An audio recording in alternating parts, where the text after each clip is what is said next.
I was about 13 or 14, babysitting 2 boys for some church members. I had done it before. The kids loved me and their parents were very comfortable with me.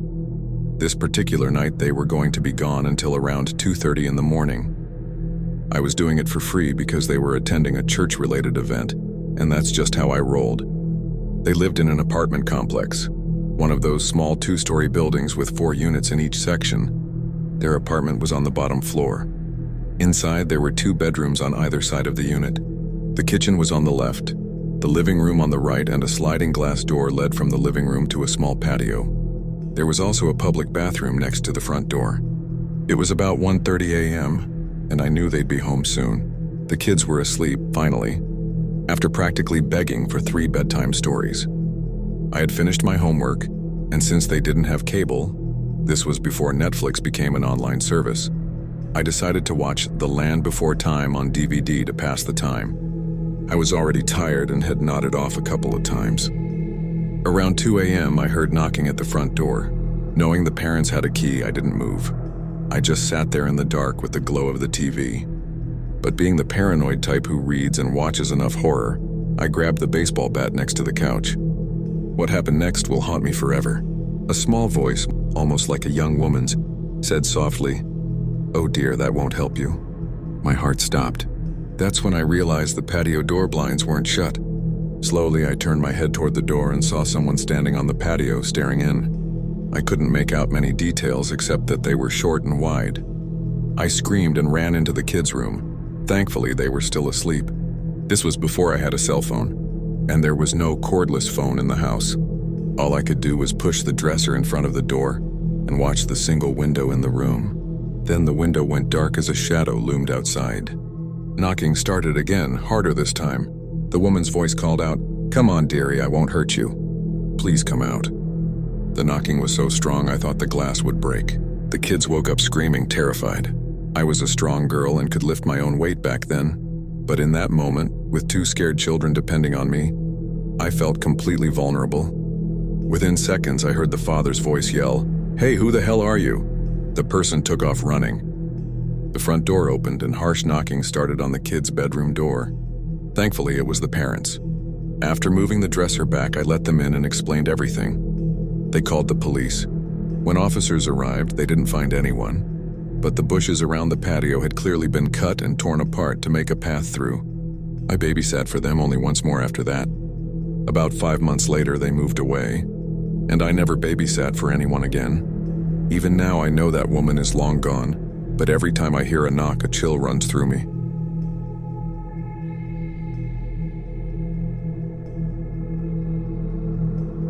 When I was 13, I began babysitting to make some extra cash, mostly to splurge on cringeworthy purchases like Fall Out Boy CDs. Most of the jobs came from my dad's clients. He's a lawyer, and spread through word of mouth. One evening, I was hired by a family with 2 kids, a 9-year-old girl and a 7-year-old boy. The parents seemed fine, if a bit stern. They gave me a strict schedule to follow and jokingly threatened to beat up any boy who might show up while they were gone.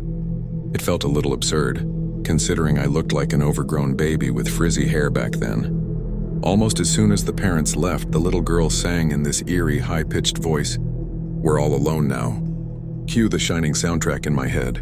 Then the boy chimed in, "I know, let's play rape." Looking back, I'm sure he'd just heard the word somewhere and knew it was shocking. But at the time I was stunned, spluttering and quickly changing the subject. The next hour was chaos. I refused to let them watch South Park, certain their parents wouldn't approve. The girl casually said, "Oh, that's fine. We'll just play PlayStation in the family room. You can watch TV out here." Yeah, no, I wasn't letting them out of my sight. Their parents had left instructions for sandwiches. While I started making them, I heard a huge crash. The girl had broken a glass. I cleaned it up, tossing the shards into the trash, both kids watching me a little too intently. As I was finishing the sandwiches, the boy suddenly screamed in exaggerated pain, clutching his ankle.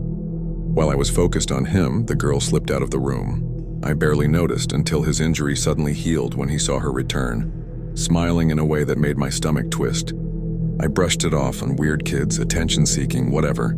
I set the sandwiches on the table, got them sodas, and noticed neither had taken a bite. When I asked why, they said, grinning, "We're waiting for you to take a bite of yours," they said. Something told me to check. I lifted the top slice of bread and froze. There was broken glass, the same glass I'd thrown away minutes earlier. They just sat there grinning like twins in a horror movie. I shouted, "Are you serious? You could have seriously hurt me. What's wrong with you two?" They didn't cry, didn't apologize. They laughed. Not the high, silly laugh of children, but low and deliberate. I still remember thinking, kids aren't supposed to laugh like that. Shaken, I called my 17-year-old sister to take over. We left as soon as the parents came home. I never babysat for them again. What still haunts me is how calculated it was, and how completely remorseless they were.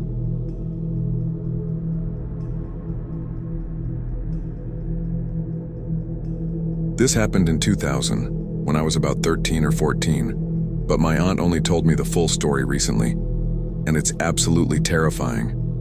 When I was a teenager, my favorite aunt used to pick me up after school so I could babysit her 3 boys, while she worked part-time. She had recently separated from her husband, so I was helping out pretty much every day at that point. We had a routine. We'd eat dinner and play in the yard until the sun went down. But one day, she told me not to take the boys outside at all. Then she launched into this whole safety lecture.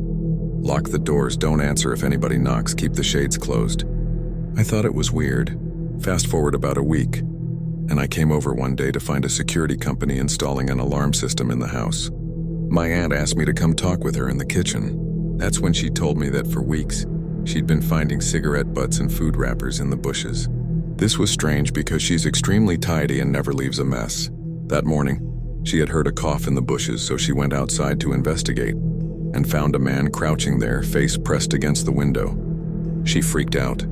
The man snarled at her, saying, "Bitch, I'm not looking at you, I'm looking for that pretty babysitter of yours," before running off.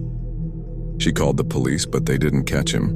They did, however, patrol the neighborhood for a while afterward. Eventually, she calmed down and things returned to normal. After a few weeks, we were allowed to play in the yard again, and I forgot all about it. Last weekend, though, the story came up at a family BBQ, and my aunt suddenly went quiet and pale. She said there was more to it, and since I'm 30 now, I should probably know the rest. It turns out that about a week after the incident, a man matching the description she'd given the police was arrested for raping a teenage girl in an apartment complex, just 1 block from her house. It's terrifying to think that this piece of garbage had been watching me for who knows how long, what he was planning to do, and what he ultimately did to someone else.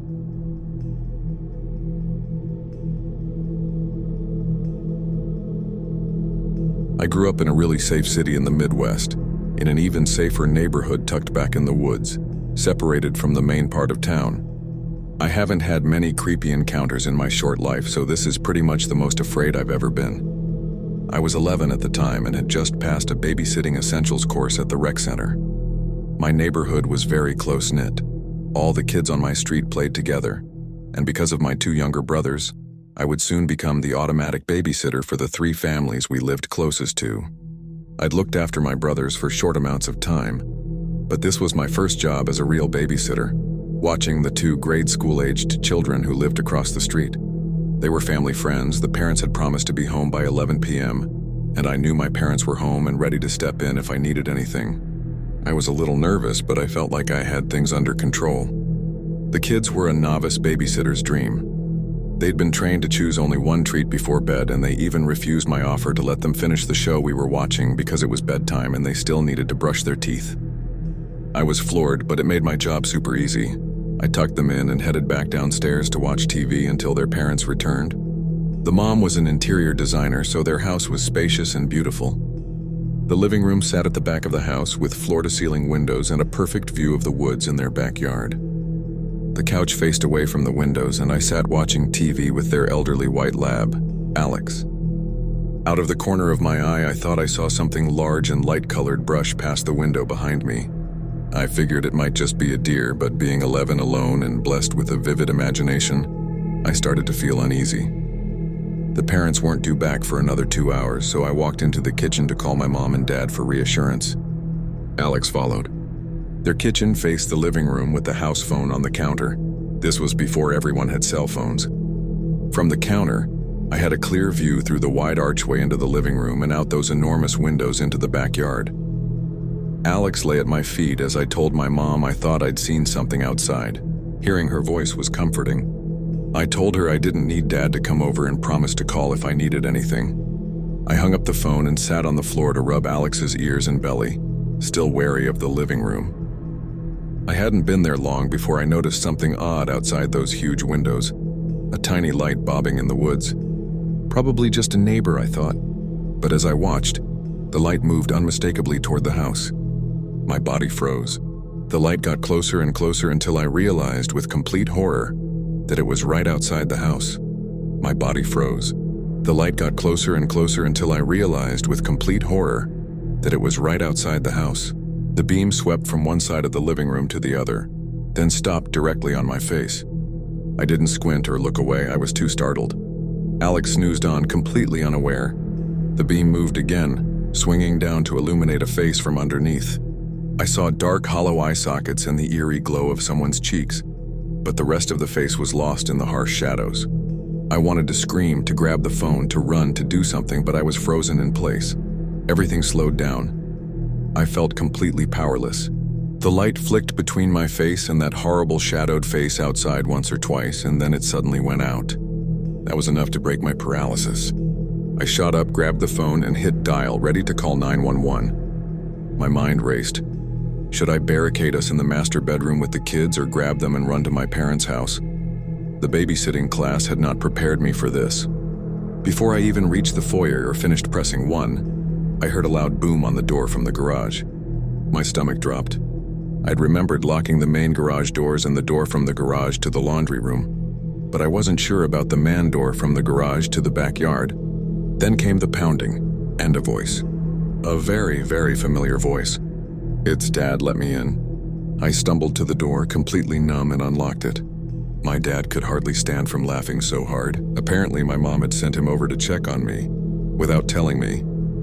He'd swept the woods with a flashlight, thinking Mom had mentioned he was coming. When he saw me through the window, he'd tried to signal it was him by pointing at me, then shining the light on his face from underneath. He had no idea the shadows made him look like something out of a nightmare, until he saw the color drain from my face. He thought it was hilarious. I didn't agree.